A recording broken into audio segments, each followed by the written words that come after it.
செருப்பு தைக்கிற தொழிலாளி இருக்கிறாரு, கண்ணியப்பன்னு பேர். அவர் சொல்றாரு, இந்த உலகத்திலே நான் தான் ரொம்ப சந்தோஷமான மனுஷங்கிறார். இது அவள் விகடனில் வந்து செய்தி என்னன்னா, இன்னைக்கு கண்ணியப்பன் அவர்களுடைய மகள் மருத்துவராக இருக்கிறாங்க. அவருடைய மகன் ஒரு ரயில்வே துறை ஊழியராக இருக்கிறார்.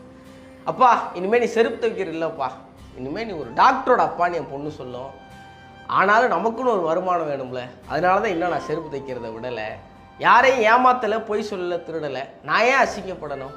இதே ஊரில் சின்ன வயசில் சாப்பாட்டுக்கு வழி இல்லாமல், மரியாதை இல்லாமல் அசிங்கப்பட்டு இருந்திருக்கேன். ஆனால் இன்றைக்கி நெஞ்ச நிமித்தி நடப்பேன், படிப்புக்கு அவ்வளோ மவுசு இருக்குது அப்படின்னு கண்ணியப்பன் அவர்கள் அந்த பேட்டியில் சொல்கிறாங்க. தமிழ்நாடு மட்டும் இல்லை, இந்தியா முழுவதும் நிறைய தகப்பன்கள் கனவுகளோடு தங்கள் பிள்ளைகள் தங்களுடைய தலையெழுத்தை மாற்றிடுவாங்கன்னு நினைக்கிறாங்க. அந்த பொறுப்பு எல்லா பிள்ளைகளுக்கும் இருக்குது.